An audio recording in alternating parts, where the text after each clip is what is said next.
Bonjour, aujourd'hui je vais vous parler du sens de la vie. Saint Justin, qui a vécu de l'an 100 à l'an 165. À ma naissance terrestre, j'étais un enfant de la nécessité et de l'ignorance. Il y a des gens qui ont déjà trouvé leur place dans le monde, mais qui ne sont pas satisfaits du tout intérieurement. Ils sont mal dans leur peau, ils ont un vide dans le cœur, ils sont conscients qu'il leur manque quelque chose, mais ils ne savent pas quoi. S'il se trouve quelqu'un dans cette situation qui m'écoute, eh bien je vais vous le dire ce qui vous manque. C'est Dieu qui vous appelle.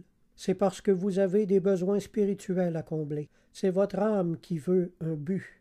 Lisez les évangiles. Étudiez-les en vous attendant à ce que l'Esprit de Jésus vous parle au cœur. Après un bout de temps, vous allez vous retrouver devant un choix. Est-ce que je deviens un disciple de Jésus-Christ, oui ou non? Tous les poissons savent reconnaître l'eau quand ils y tombent, et tous les hommes savent reconnaître le bonheur quand ils tombent en Dieu. Moi qui prononce ces paroles, et vous qui les entendez, pourquoi sommes-nous en ce monde? Pour faire fortune? Pour jouir des aises et des plaisirs de la vie? Nullement, mes amis. Notre unique raison d'être est de reconnaître enfin Dieu comme notre Père, apprendre à le connaître, faire sa volonté sur la terre et découvrir tous les bonheurs qu'il y a à lui ressembler. Jean-Nicolas Groulx a écrit « La carrière de l'intérieur s'étend à l'infini ».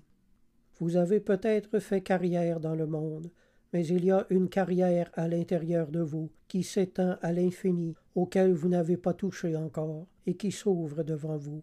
Vivre de foi et de confiance dans le monde et mourir en paix dans ses bras pour se réveiller dans son cœur.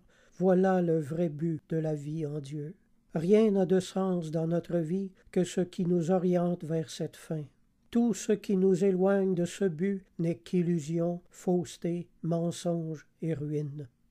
Jésus a dit à ses disciples « Que votre cœur ne se trouble point, croyez en Dieu et croyez en moi. Il y a plusieurs demeures dans la maison de mon Père. Si cela n'était pas, je vous l'aurais dit. Je vais vous préparer une place, et lorsque je m'en serai allé, et que je vous aurai préparé une place, je reviendrai, et je vous prendrai avec moi, afin que là où je suis, vous y soyez aussi. Vous savez où je vais, et vous en savez le chemin. » Si vous avez été touché par ce message, je vous invite à fermer les yeux et à faire cette prière avec moi. Mon Dieu, je reconnais ne pas avoir trouvé le chemin de la vie. Je me suis égaré en tant de choses et en tant de faux chemins. Aujourd'hui, j'accepte le Christ comme Sauveur et Seigneur.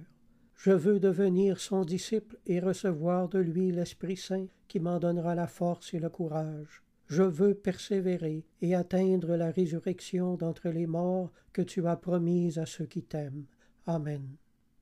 Je vous encourage à vous procurer une Bible et à retourner à l'Église. Je vous invite à visiter mon site cequelabibleenseigne.net et à vous procurer mon livre « Comprendre la souffrance et découvrir le sens de la vie ». Si vous avez des questions, mon adresse courriel est jocelyn041@hotmail.fr. Alors je vous dis à la prochaine, gardez la foi et la foi vous gardera.